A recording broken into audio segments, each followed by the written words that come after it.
성경 말씀 보겠습니다. 누가복음 12장 4절부터 12절까지의 말씀입니다. 자, 우리가 지난 시간에 볼 때에 예수님께서 이 서기관이나 바리새인들의 그 외식적인 삶에 대해서 분명히 화가 있을 것이다, 그렇게 말씀을 했습니다. 그리고 오늘 12장을 시작하면서 1절부터 3절 말씀에 보면은 예수님이 하시는 말씀이 그 바리새인들의 누룩, 곧 외식을 주의해라. 왜냐하면 그 외식적인 삶이 우리들에게 딱 오염이 되면은 우리도 어느 순간에 그 외식적인 삶을 산다는 것입니다. 왜냐하면 사람들은 마음이 부패되어 있는 그 근본이 있으니까 외식적인 삶을 좋게 받아들이는 거예요. 왜? 외식적인 삶을 살면 다른 사람이 나를 알아준다는 겁니다. 다른 사람들이 나를 알아줘요. 왜? 다른 사람들에게 보이기 위해서 그런 외식적인 삶을 사니까 사람들이 와, 대단하십니다, 최고입니다, 이렇게 인정을 해주니까 기분 나쁜 사람이 어디 있어요? 다 기분 좋지. 그런 칭찬을 받으니까. 그래, 칭찬받기 위해서 더욱더 외식적인 삶을 사는 거예요. 그런데 예수님께서는 그런 외식적인 삶을 살면 하나님이 인정해 주시는 것이 아니라 그들에게는 분명히 화가 있다, 그렇게 말씀을 합니다. 사람들의 외식적인 삶은 사람을 속일 수는 있습니다. 자기의 중심을 드러내지 아니하고 내가 이렇게 대단한 사람이다, 그렇게 나타낼 수 있습니다. 그러나 하나님은 속일 수가 없습니다. 사무엘 선지자가 하나님의 명령을 따라서 이새의 아들들 가운데서 왕으로 기름 붓기 위하여서 이새의 아들들을 제사에 청했습니다.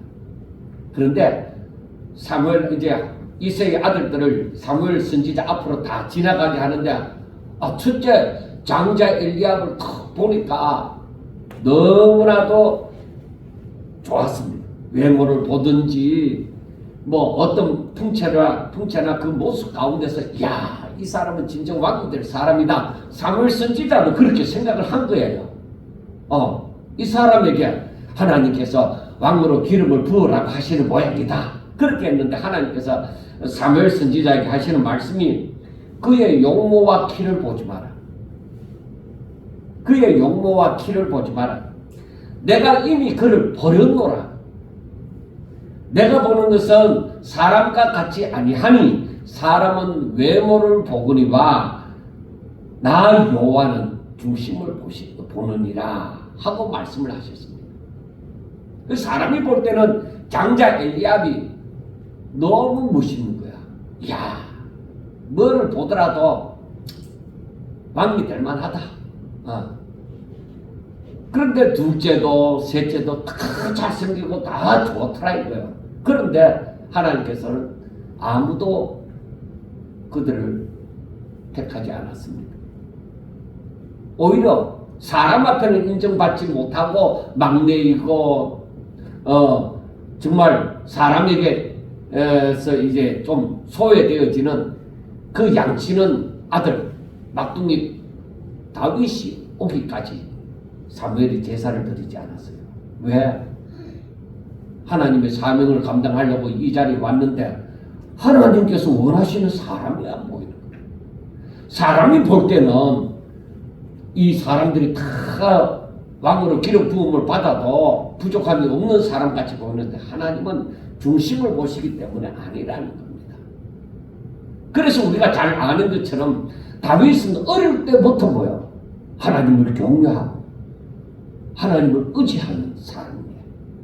그래서 사람들은 아무도 알아주지 않아요. 하나님은 그걸 알고 계시는 거예요. 아니, 하나님이 다윗을 알고 계시는 줄 사람이 어찌 알겠는데, 그의 아버지도 모르는 거죠. 그의 형제도 모르는 거죠. 근데 하나님은 아신다 이거예요. 외모를 보고 판단하는 사람에게는 정말 대단해 보이지만은 하나님께서는 사람과 같지 않아서 겉으로 보이는 것만으로 판단하지 아니하시고 그 중심을 보기 때문에 사람이 내리는 판단과는 다른 판단을 내릴 수가 있는 것입니다. 이와 같이 바리새인이나 서기관들의 외식적인 삶은 사람들의 눈에는 대단하게 보여서 사람들이 그들을 높은 자리에 앉히고 그들을 대접할 수 있습니다. 그리고 바리새인이나 서기관들은 이런 삶을 좋아하죠. 사람들이 알아주니까. 그러나 하나님께서는 분명하게 말씀을 합니다. 우리가 꼭 기억을 해야 됩니다. 이런 사람들에게는, 이런 외식적인 사람들에게는 화가 분명히 임한다는 것입니다. 그러니까 외식적인 삶으로 사람들에게 대우를 받고자 하는 이 사람들은 자기들에게 화가 있을 것이라고 말씀하는 예수님의 말씀이 뭐야? 굉장히 기분 나쁜 거예요. 사람들이 큰 적을 아는데 저 예수라는 사람은 우리를 싫어한다 이거예요. 왜 싫어하느냐 이 말입니다. 왜 우리를 저주하느냐 이 말입니다. 그러니까 사람들이 예수님을 언젠가는 궁지에 몰아넣어서 죽이리라 작정을 한 거죠. 그렇지만 예수님은 자기 제자들에게, 자기 사람들에게는 분명하게 얘기합니다. 너희들은 저런 외식하는 자의 삶을 주의하라는 것입니다. 너희들은 그렇게 살면 안 된다. 사람들에게 잘 보이기 위해서, 사람들에게 인정받고 대접받기 위해서 그런 삶을 살면 안 된다는 것입니다. 왜냐하면 하나님께서는 이들처럼, 즉 외식하는 자들처럼 하나님을 믿는다고 하는 그런 사람들을 절대로 좋아하지 않는다는 것입니다. 여러분, 가인과 아벨이 하나님께 제사를 드렸잖아요. 그런데 하나님께서는 아벨의 제사는 그 제물과 아벨은 연락하셨지만은 가인이 드리는 제물과 가인은 하나님이 받으시지 않았습니다. 그래서 그 이유가 히브리서 11장 4절에 그대로 나타나는데 믿음으로 아벨은 가인보다 더 나은 제사를 하나님께 드림으로 의로운 자다. 그렇게 증거를 얻었다는 것입니다. 그러니까 믿음으로 아벨은 제사를 드리고 가인은 뭐예요? 그냥 일반적으로 형식적으로 제사를 드렸다는 것입니다. 외식하는 자들은 하나님을 잘 믿는다고 말을 하고 또 잘 믿는 것처럼 사람들의 눈에 보이기도 합니다. 그러나 저들에게는 뭐예요? 가인처럼 진정 하나님을 향한 믿음은 없다는 것입니다. 그런데 우리 사람이 볼 때는 가인도 제사를 드리고 아벨도 제사를 드렸으니까 똑같이 보입니다. 그래서 제가 평소에 하는 말이 성도라고 다 똑같은 성도일 수가 없다. 목사라고 다 똑같은 목사일 수가 없다. 세월이 가면 갈수록 이제 점점 더 환란이 일어나고 하면은 알곡과 죽정이가 점점 더 나타나 보이거든요. 달라지게 되어집니다. 처음에 출발할 때는 비슷하게 보이는데 점점 가면 갈수록 벌어져서 알곡과 죽정이가 환란을 당하게 되어지면은 더욱더 나타나 보여지게 되어지는 것입니다. 그래서 하나님께서는 바리새인들의 누룩, 이 외식을 주의하라고 하십니다. 그러니까 이 말은 하나님을 진실로 믿고 그 믿음으로 살아라는 것입니다. 그래야 하나님이 너는 의로운 자다. 너는 내 새끼다. 쉽게 말하면 너는 내 사랑하는 자다. 그렇게 말씀하여 주시는 것입니다. 그러니까 이 사람들의 중심은 사람이 아니에요. 이런 사람들은, 믿음으로 사는 사람들은 사람이 중심이 아니라 하나님이 중심이에요. 그런데 우리가 오늘날 사람이 중심이 된 세상, 그 휴머니즘을 굉장히 강조하잖아요. 그러니까 세상은 하나님이 중심이 된 세상이 아니라 사람이 중심이 된 세상, 이걸 강조하는 거예요. 그러니까 사람이 중심이 된 세상을 강조하기 때문에 사람들은 더더욱 좋아하는 거예요. 점점 더 뭔가 대우를 해주고 뭔가 좋아 보이는 것이죠. 사람이 중심이 된 세상을 싫어할 리가 없습니다. 그러나 우리가 분명하게 알아야 되는 것은 듣기에는 참 좋은 것 같지만은 사람이 중심이 된 세상, 사람이 주인이 된 세상이 되어지면은 망하는 것입니다. 사람이 보기에 잘 사는 것이 아니라 하나님이 보시기에 잘 사는 그런 세상이 되어져야 됩니다. 우리는 하나님이 창세기 1장 그 마지막 31절에서 말씀하신 것을 한번 보세요. 뭐라고 말씀합니까? 지으신 모든 것을 보시니까 하나님 보시기에 좋았더라. 심히 좋았더라. 그렇게 말씀을 하잖아요. 하나님께서 보시기에 심히 좋았더라. 그래서 우리들이 살아가는 이 세상이 하나님 보시기에 심히 좋은 세상이 되어져야 돼요. 그거는 사람이 중심이 된 세상이겠습니까? 하나님이 중심이 된 세상이겠습니까? 하나님이 중심이 된 세상입니다. 하나님이 세상 만물을 다 지으시고 하나님의 말씀대로 그대로 되니라. 항상 그 말씀하신 대로 되니라고 말씀을 하잖아요. 그래 하나님의 말씀하신 대로 되는 세상이 하나님이 보시기에 심히 좋았더라 하는 것입니다. 그런데 사람이 보기에는 너무너무 좋은데 하나님이 보시기에 좋지 않다 하는 것은 무슨 말이냐? 하나님의 말씀대로 되어져가는 세상이 아니라 하나님의 말씀은 등 뒤로 던져버리고 내 생각과 내 판단대로 되어지는 세상을 사람들은 좋아라 한단 말입니다. 거기에는 뭐가 있다고요? 분명히 화가 있을 것이다 하고 말씀을 하시는 것입니다. 그러니까 오늘날에도 우리는 하나님을 믿는 사람으로서 오직 말씀대로 되어져 가는 세상, 그게 바로 뭐냐? 내가 믿음이 있어야 그 말씀을 따르게 되어지죠. 내가 믿음이 없으면 이 하나님의 말씀을 못 따른다 이 말이에요. 그러니까 오직 믿음으로 살아야만 하는 것입니다. 그래서 하나님께서 보실 때 외식하는 사람이 아니라 진정 하나님을 믿는 사람이 되셔야만 한다는 것입니다. 그래서 오늘 본문 4절부터 34절까지의 말씀을 우리가 읽어보면 더욱더 이 의미를 깨달아 알 수가 있습니다. 그러니까 예수님이 하시는 말씀은 너가 믿음으로 산다고 하면 우리는 이 믿음으로 구원받잖아요.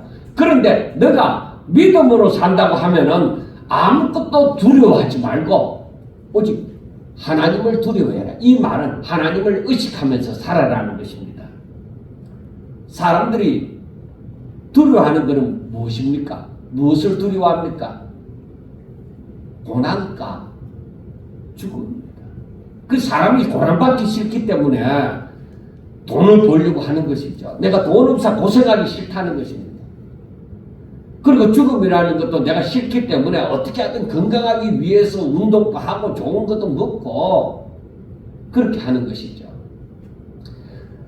어떤 사람들은 얘기합니다. 내가 죽으면 그만이니까 죽는 것은 별로 무섭지 않다. 그렇게 말을 하기도 합니다.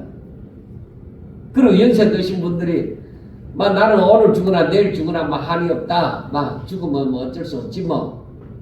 그런데 막상 죽음에 대해서 쉽게 얘기를 하면은 그건 아니라는 것이죠. 그리고 저희 어머니도 그렇게 얘기를 해요.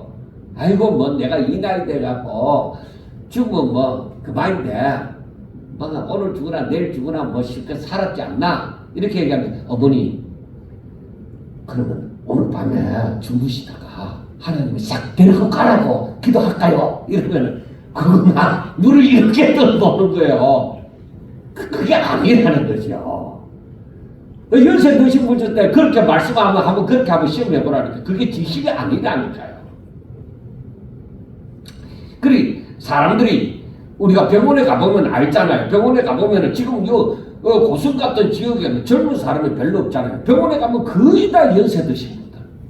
연세 드신 분들이 우리는 의료보험이 잘 되어 있으니까 연세 드신 분들이 아예 병원을 꽉 채우고 있잖아요. 병원에 입원한 사람들도 거의 다 그렇습니다. 사람들에게 죽는 것은 이미 정하여진 것이라고 하지만은 그러나 죽는 것은 죽음이라는 것은 사람들에게 두려움을 가져다 줍니다. 그런데 정말 두려운 게 뭐냐? 네 몸만 죽는 게 아니다.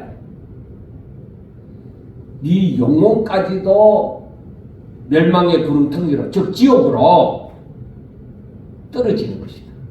그게 진짜 두려운 것이다 이 말이에요. 이것은 누가 그렇게 하시느냐? 하나님이 하신다. 그런데 사람들은 그걸 생각하지 못해요.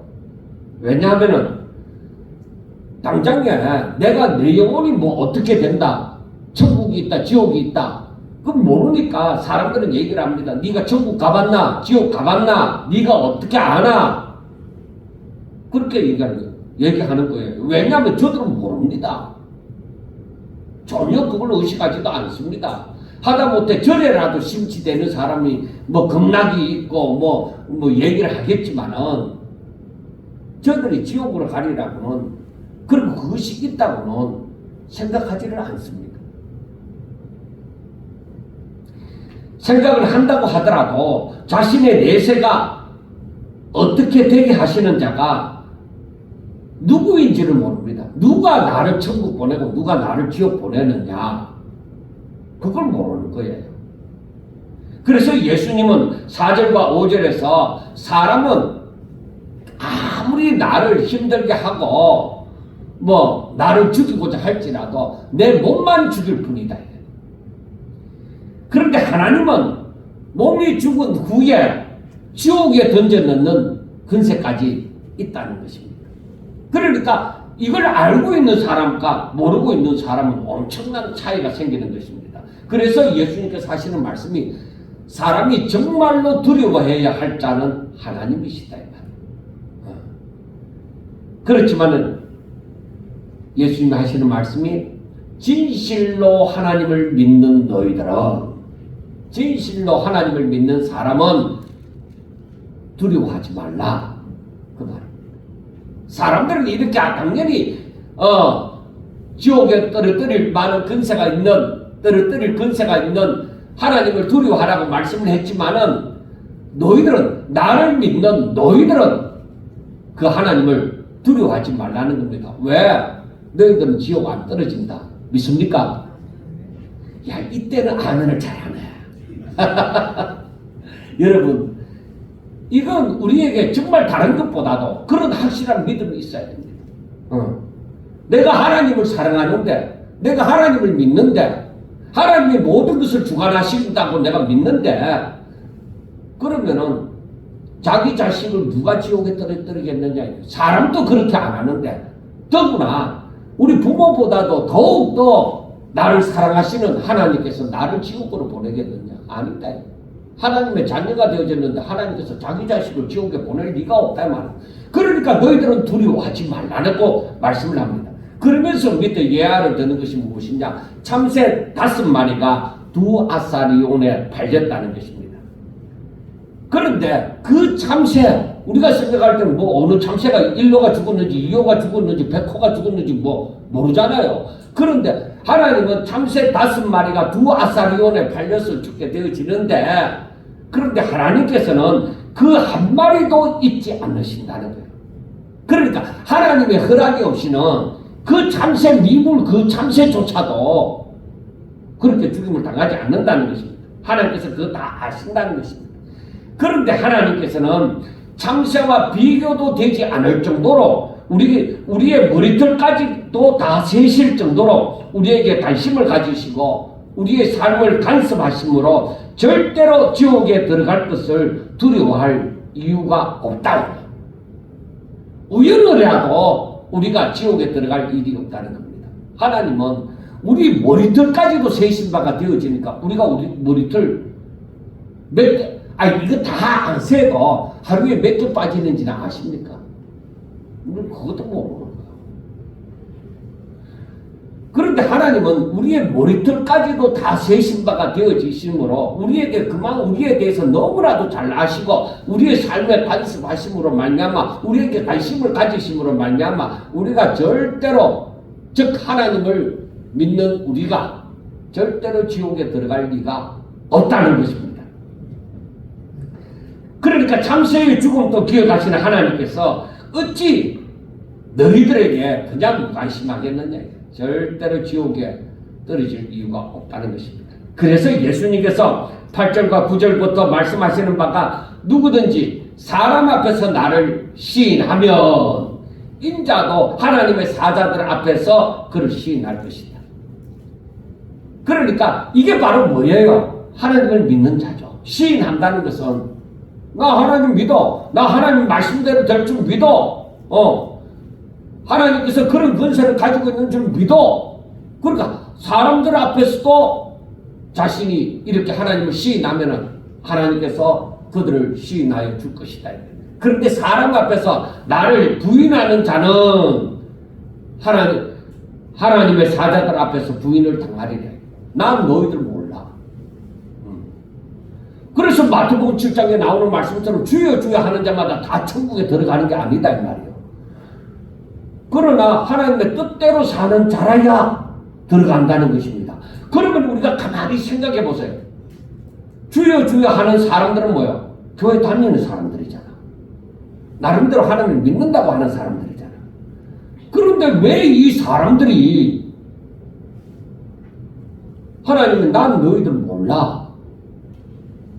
왜 그렇게 하느냐는 것입니다. 그것은 그 사람들이 하는 얘기가 이겁니다. 우리가 주여 주여 하면서 선지자 노릇도 했잖아요. 즉 목사로서 말씀을 가르치는 자도 했잖아요. 우리가 능력도 행하고 귀신도 쫓아냈잖아요. 우리가 구제도 했잖아요. 왜 예수님 날 모른다고 하십니까? 그거는 하나님의 뜻대로 너희들이 산 것이 아니라 사람에게 보이려고 외식적으로 그런 삶을 살았다는 것입니다. 이게 무슨 거죠?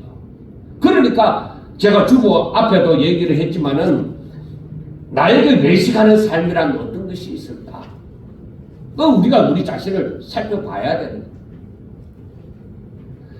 나는 진심으로 하나님을 사랑하나? 내가 정말 하나님을 사랑하나? 여러분 사람은 인정하지 않더라도 나 진짜 하나님을 사랑한다. 나 하나님의 말씀대로 살기를 원한다. 이런 고백이 우리 스스로가 인정을 할 만큼 보여져야 돼.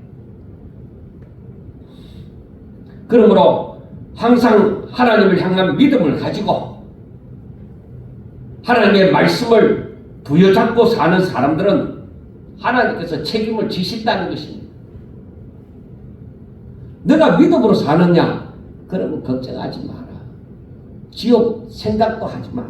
아이고 어쩌다가 하나님이 나를 잊어버리시고 나를 지옥에 보내면 어쩌지? 아니, 너가 나를 시인하면 내가 너 지켜준다. 내가 너를 시인한다. 사탄이 혹시라도 저 고성에 사는 저 사람은요 죄 많이 지었습니다. 하나님 몰라서 그렇죠. 저 사람 지옥으로 보내야 됩니다. 이러면은 예수님이 나타나서 우리의 중보자가 되시는 예수님이 나타나셔서 내가 저를 위해서 죽었습니다. 내가 바로 저 사람 죄를 짊어지고 죽었습니다. 그리고 저 사람 죄값 다 갚았다. 그러니까 천국에 들어가게 되어진다는 것입니다. 여러분 이게 믿음이에요. 내가 정말로 예수님을 믿고 하나님을 사랑하고 하나님의 약속의 말씀을 믿고 그걸 부여잡고 내가 믿음으로 산다고 하면은 그것 가지고 걱정할 일이 없다는 것입니다. 아마 누가 당신 구원받았습니다. 이렇게 하면 당신 구원받았습니다. 그 소리 안 해도 성령이 우리 가운데서 시인하는 거예요. 성령이 우리 가운데서 바로 하나님의 사람이라는 것을 알게 해주시는 거예요. 세상에서 근세 있는 자들이, 즉 권력을 가진 사람들이 힘을 가시함으로 말미암아서 예수 믿는 사람들을 붙들어 가게 되는 날이 올 겁니다. 그날도 멀지 않았다고 봅니다. 마지막에는 분명히 그런 일이 일어난다고 했기 때문에. 그러니까 세상적인 힘을 가진 사람이, 권력을 가진 사람이 예수쟁이라고 이제 붙들어 가는 거예요. 붙들어 갈 때에 너희들이 아무것도 걱정하지 마라. 그때에 붙들려 가서 무엇으로 대답할까, 무엇을 말할까 염려하지 말라고 하십니다. 왜? 성령이, 우리 가운데 성령이 계시잖아요. 성령이 곧 그때에 너희에게 할 말을 너희 입에 담아주신다. 그때에 할 말을 너희에게 가르치신다는 거예요. 내가 공부를 잘했기 때문에 변론하는 거 그런 거 아닙니다. 이거는요, 성령이 대변해 주시는 거예요. 나에게 할 말을 담아주시는 거예요. 뭐 초등학교만 졸업했다고 해서 뭐 모른다. 아니요. 이건 하나님이 하시는 일이에요. 그러므로 이것은 우리의 삶에 살아계신 하나님이 내가 세상 이 바깥에서 편하게 살고 있든지 하다못해 이 간청에 붙들려 가게 되든지 어디를 가더라도 하나님이 나와 함께 하신다는 것입니다. 요셉이 야곱의 아들로서 사랑받으면서 살아갈 때도 하나님이 함께 하여 주셨고, 형들의 모함으로 말미암아 다른 이방인에게 팔리워져 갈 때도 그때도 하나님이 함께 해 주셨고, 보드발의 가정에서 감옥에 들어갈 때도 그 가운데서도 하나님이 함께 하시는 거예요. 살아계신 하나님이 계시기 때문에 내가 어느 곳에 있든지 하나님이 함께 하시고 분명히 그 가운데서 하나님이 나타내시고자 하는 뜻이 있기 때문에 두려워하지 말아요. 하나님의 이유가 있다.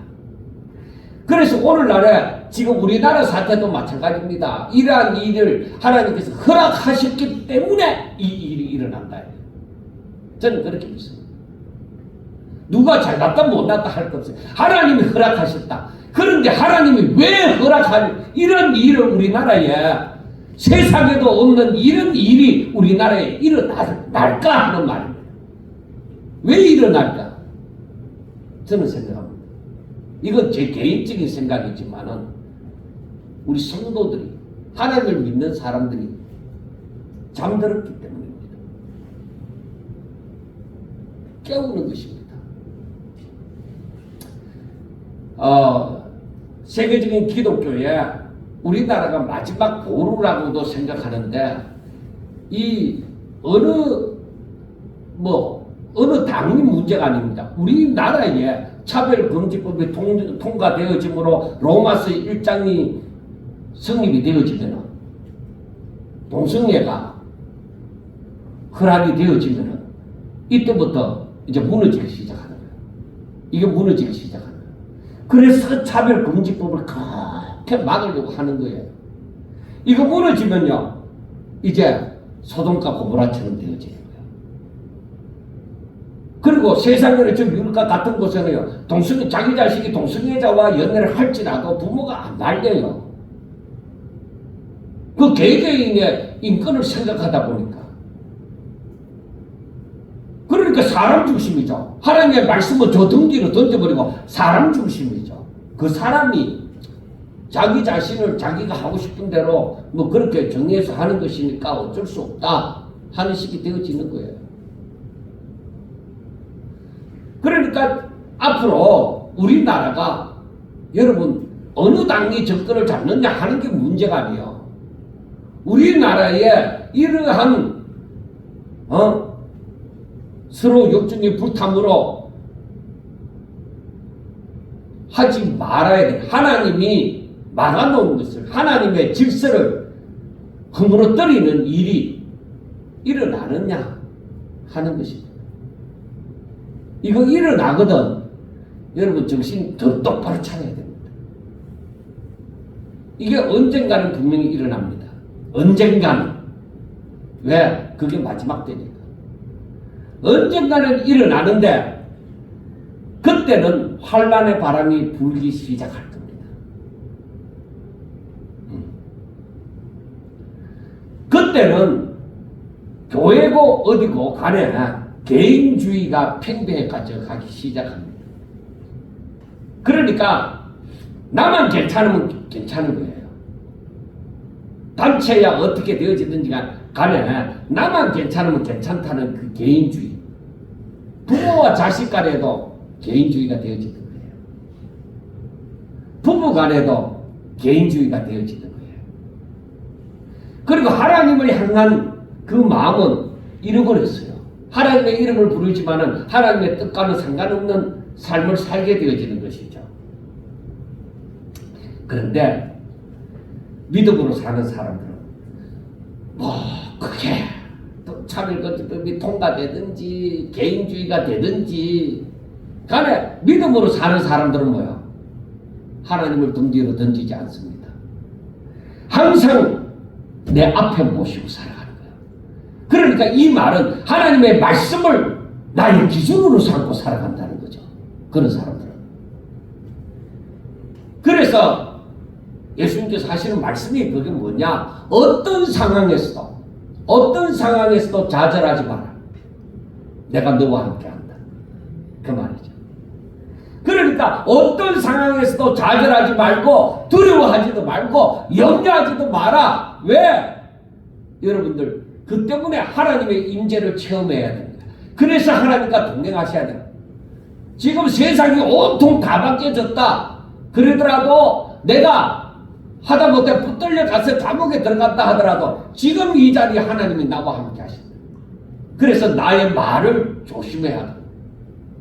그 말에는 근세가 있기 때문에 하나님께서 더욱더 마지막에 가까우면 가까울수록 그런 근세를 가하여 주시는 것입니다. 잠시의 죽음도 기억하시는 하나님께서 어떻게 하나님을 믿고 의지하는, 하나님을 사랑하고 하나님의 뜻대로 살고자 하는 사람을 잊을 수가 있겠습니까? 절대로 우리 하나님은 나를 잊지 않으신다는 것이죠. 이런 믿음이 있어야 됩니다. 이런 믿음이 있어야 돼요. 그래야 믿음으로 살아가요. 그래서 제가 믿음으로 살려고 하면서 걱정되는 것도 있잖아요. 제가 딱 한번 그 고비를, 그건 이기는 것이 참 힘들어요. 제가 그것과 매일 동안 싸우다가 제가 지난번에 얘기했잖아요. 신대원에 다닐 때에 부모가 예수 믿을 생각을 안 한다는 거죠. 예수 믿는다 하더라도 지금 연세가 60이 다 돼 가는데 예수 믿을 것 같지가 않는 것이죠. 이 돈 버는 것 때문에. 그래서 제가 마지막으로 힘쓰고 애써서 딱 결단을 내린 거죠. 하나님, 우리 집에 있는 돈 가져가시고 우리 부모님 예수 믿게 해주세요. 저한테는 그게 이제 더 중요하다고 결단을 내렸습니다. 그런데 제가 아쉬운 게 있잖아요. 야, 세상에는 돈이 있어야 되는데 어떻게 하지? 그러다가 하나님, 내가 이 길로 걸어가니까 돈 버는 길은 아니잖아요. 그러니까 부모님 먹고 살도록은 해주세요. 제가 섬겨야 되는데 부모를 책임질 만한 이 길로 걸어가면은 그런 능력이 안 되는 거죠. 그러니까 뭐 동생들을 통해서든지 나라에서든지 어찌하든지 간에 부모님이 먹고 살 수 있도록 해주세요. 다 가져가시더라도. 그 다음, 하나님, 내 주머니에 하나님 앞에 헌금할 돈이 떨어지지 않게 해주세요. 그 두 가지를 구했습니다. 내가 부모를 공경해야 되는 책임과 하나님 앞에 예물을 드리고 싶은데 그 재물이 떨어지지 않도록 해달라. 그런데 제가 지금까지 살면서 감사한 것은 정말로 하나님이 그걸 그렇게 해주셨다는 거죠. 내가 어느 형편에 있든지 간에 그렇게 해주셨다는 거죠. 어떤 날에는 주일날 지갑을 딱 끄집어내면 그 헌금 하려고 했던, 일주일에 얼마 이상 하려고 했던 그 감사헌금이 딱 꺼내면 없어져요. 그럼 그 다음 주일을 어떻게 하느냐? 있겠느냐? 하는데 한 번도 비었던 적이 없다는 것이죠. 지금까지. 그래서 저는 믿어요. 그렇게 하실 것이다. 그 두 번째 결단이 뭐냐? 제가 큰 교회로 옮기고 싶은 그때의 마음이죠. 왜? 이 교회에 와서 보니까 믿는 교회고 막 너무너무 힘든다는 것이죠. 이 교회에 무슨 희망이 없다는 것이죠. 그래서 이제 뭐 저를 저보고 오라는 교회도 있고 하니까 제가 막상 가지 않게 되어지고 나서 하나님 앞에 하나님 지금까지도 먹여 살려주셨는데 내가 하나님의 이름으로 주의 일을 하면서 살아가는데 앞으로 은퇴를 하고는 어떻게 되겠습니까? 그러나 하나님이 지금까지도 살려주셨는데 은퇴하고 나도 살려주세요. 왜? 지금의 하나님이 그때의 하나님도 되시니까. 그래서 제가 거기에 대해서 딱 떠나버린 거죠. 뭐 강조하고 필요 없고 이제는 뭐 돈을 모아야 된다는 그런 것도 필요 없고 오늘 잘 살게 해주세요. 오늘 하나님 앞에 내가 살 때에 내일은 하나님 손 안에 있습니다. 제가 이렇게 이 강단에서 이렇게 외치는 것도 하나님 앞에 부담 지우는 거예요. 하나님 책임지소. 내 강단에서 이렇게 선포했으니까 하는 그런 마음도 있어요. 그렇지만은 그것보다는 이미 제 속에 그런 믿음이 있습니다. 사람이기 때문에 불안하는 그런 것도 있지만은 이제는 그것이 자꾸 멀어져 갑니다. 그래서 제가 작년 연말인가 그 말씀을 드렸잖아요. 하나님 앞에 이제 기도하기를 하나님 겨우겨우 사는 것이 아니라 죽을 때까지 남을 도우면서 살게 해주세요. 죽을 때까지 말씀도 가르치고 전하고 나눠주고 항상 도와주면서 살아갈 수 있는 형편 되게 해주세요. 자, 그렇게 기도하는 거예요. 그러니까 하나님께서 책임지신다는 것이죠. 우리가 믿음으로 살면서 육신의 일을 걱정할 거 없어요. 예수님께서 말씀하셨잖아요. 그거는 이방인들을 구하는 것이야. 너희들은 먼저 하나님의 나라와 하나님의 의를 구해라.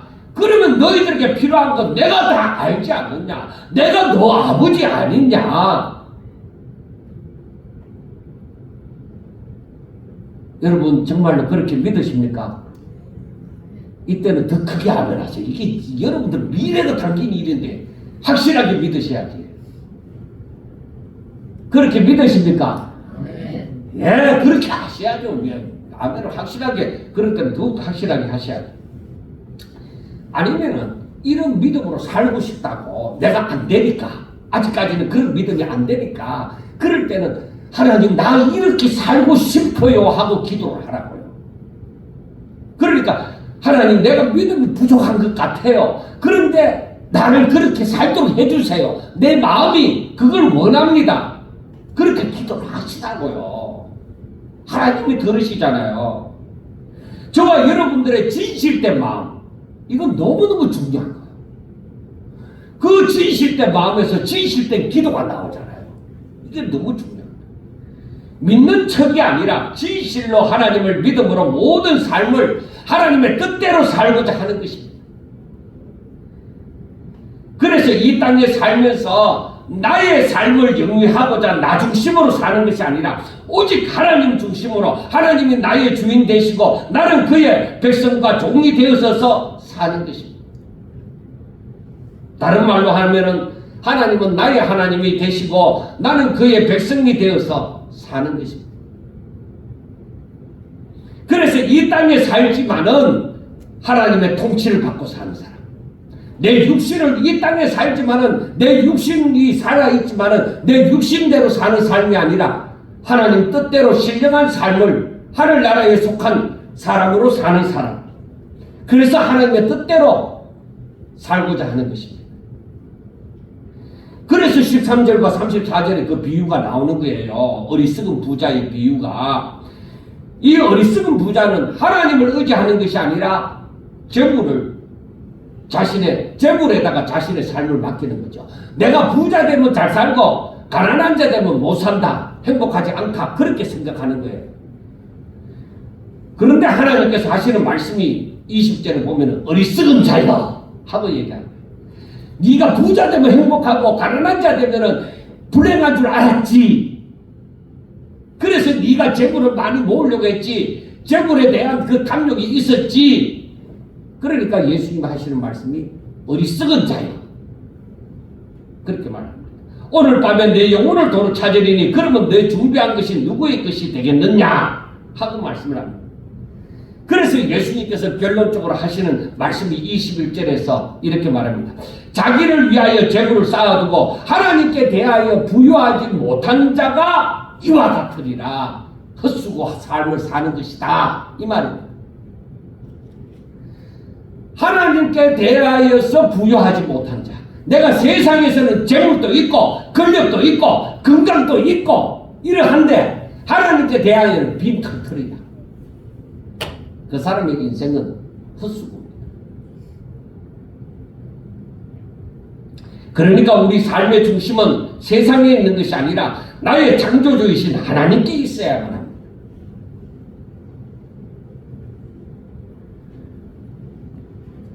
우리 삶의 중심은 바로 이렇게 하나님께 있어야만 된다는 것은 우리가 분명하게 알아야 됩니다. 내가 항상 하나님을 의식하면서 산다는 겁니다. 내 소원에 있는 것이 아니라 내 마음에 소원하는 것에 내가 있는 내 삶의 중심에 있는 것이 아니라 내 마음의 소원은 오직 하나님께 있어야 된다. 내 생각과 내 판단대로 사는 것이 아니라 하나님의 뜻대로 살고자 하는 자가 되셔야 된다는 것입니다. 그게 내 마음의 소원입니다. 내 소원이 뭐냐? 하나님 뜻대로 살고 싶다. 여기에는 실패가 없습니다. 우리는 이렇게 살기를 얼마나 힘들어합니까? 그래서 앞에서 우리에게 뭐라고 하십니까? 두려워하지 말라고 했잖아요. 그 예수님께서 이제는 뭐라고 하느냐? 염려하지 마라. 네가 지옥에 갈까봐 그 두려워하지 마라. 그리고 이 땅에서 살면서 무엇을 먹을까 무엇을 마실까 하고 세상에 있는 것을 탐욕적으로 살지 마라. 그것도 하나의 외식이고 그러니까 그런 거 염려하지 마라. 하나님은 다 아신다. 그래서 앞에서는 두려워하지 말라. 뒤에서는 세상에 대해서 염려하지 말라. 그렇게 말씀을 합니다. 믿음으로 사는 자들은 내세에 대해서 두려워할 것이 아니라 오히려 날마다 하나님의 말씀에 대하여 믿음을 가지고 아멘함으로 살면 된다는 것입니다. 그래 아멘하면서 살아가는 신앙에는 탐욕을 가지면 안 돼요. 그래서 흔히 하는 얘기가 욕심을 버리면 됩니다. 그건 이제 즉 탐욕을 버리면 됩니다. 하지만 사람들은 그거 쉽지 않아요. 다른 사람에게 말을 할 때는 욕심 버리면 됩니다. 하지만 자기 그 손내가 이 갈지게는 안 버려요. 참 힘들어요. 그리고 이 땅에 살면서 세상의 법칙을 무시할 수가 없어서 항상 먹고 마시고 즐거움을 누리면서 사는 것에 대해서 사람들은 염려를 많이 합니다. 야, 내가 늙어지면 뭘 먹고 어떻게 살지? 이걸 염려합니다. 근데 하나님의 말씀은 성경에는 그런 거 가지고 염려하지 말라고 하시거든. 그런데 사람은 육신을 가지고 있다 보니까 목구멍이 포도청이라고 하면서 그걸 절대적으로 염려합니다. 그래서 하나님을 믿는 것보다가 먹고 사는 것에 더 매여버리는 것입니다. 그래서 예수님께서 하신 말씀이 뭐예요? 까마귀를 생각해봐라. 덜에 핀 백합화를 생각해봐라. 그들은 수고도 하지 않았는데도 하나님이 기르시고 솔로몬보다도 더 큰 영광으로 입히시지 않았느냐. 우리 다 잘 아는 말씀이잖아요. 하나님께서는 뭐예요? 그런 건 내가 다 한다. 내가 까마귀도 먹고 살도록 하고 덜에 핀 백합화도 참 아름다운 꽃을 피울 수 있도록 그렇게 하지 않느냐. 그건 내가 다 한다는 것입니다. 그걸 알아야만 한다는 것입니다. 우리 사람들이. 그래서 앞에서 말한 참새의 죽음도 기억하신 바가 되는 하나님께서 참새보다도 훨씬 더 귀한 하나님을 믿는 사람들을 잊으시겠느냐고 말씀을 하셨습니다. 그런데 이번에는 뭐요? 까마귀나 백합화도 이렇게 기르시고 입히시는데 하물며 이 까마귀나 백합화가 비교할 수도 없는 하나님을 믿는 내 사랑하는 너희들을 내가 입히시고 기르시지 않겠느냐 이 말입니다. 이걸 믿으십니까? 이게 참 아는데 이렇게 믿고 살기가 힘들다는 것이죠. 이 고민을 넘겨야 돼. 이 단계, 이 내 믿음의 수준을 이렇게 높여야 돼. 그리고 그것을 걱정하고 염려하는 것은 누가 하는 것이다? 그 밑에 나와 있잖아. 믿음이 작은 사람들아. 믿음이 작은 사람. 너 믿음이 없다. 믿음이 없어서 그렇게밖에 못 살아. 항상 믿음이 없으므로 너희들이 걱정하고 염려하고 살아간다 이 말이에요. 너 믿음이 없어. 그래 그 말은 뭐냐? 너희들은 왜 나를 믿지 않느냐? 그 말입니다. 그래서 이 성경이 말하는 것은 오늘 본문 말하는 것은 외식하는 자들처럼 그렇게 살지 말고 오직 믿음으로 살아라는 것입니다. 너희 아버지 하나님께서는 전능하신 하나님께서는 이미 너희들이 필요로 하는 모든 것을 이미 알고 계신다. 이미 알고 계신다는 것입니다.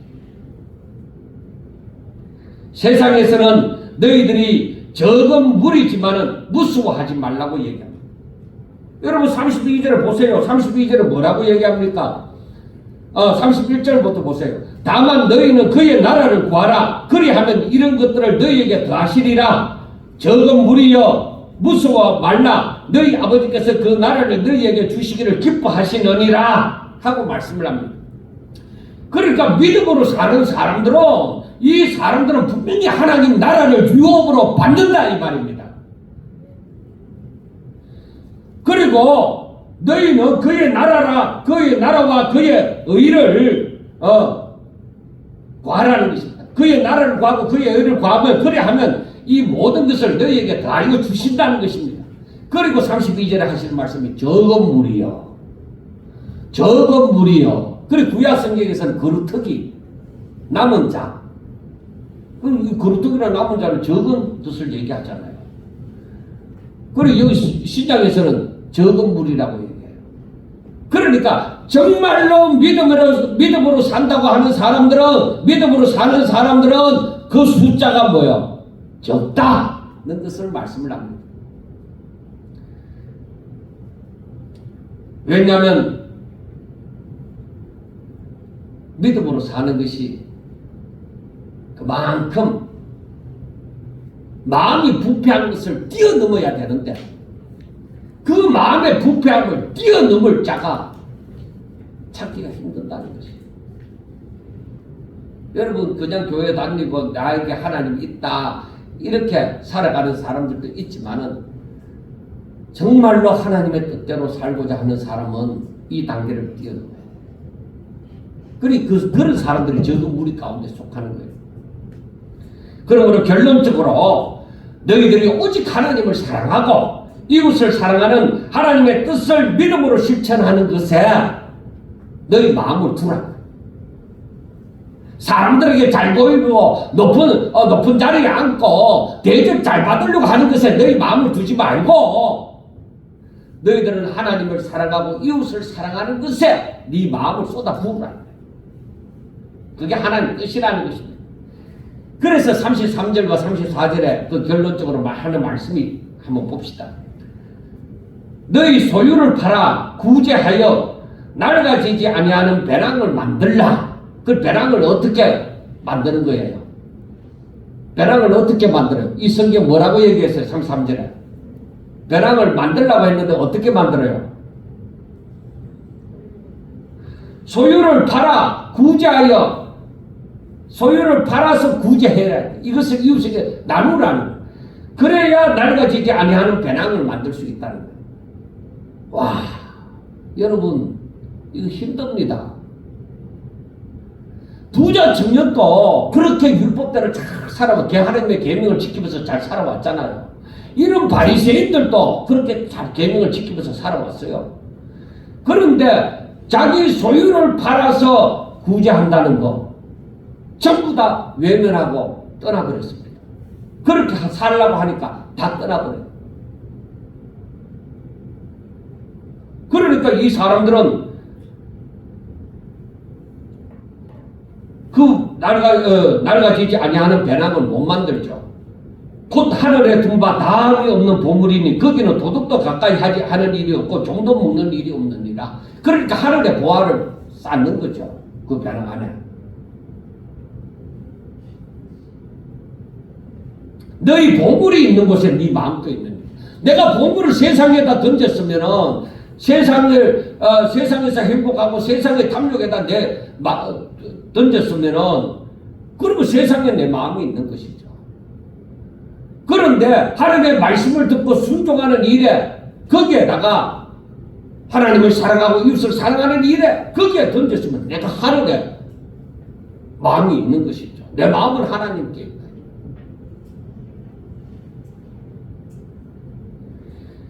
그러므로 하늘에 소망을 두고서 오직 하나님의 말씀을 따라 하나님의 뜻대로 살아가는 말씀입니다.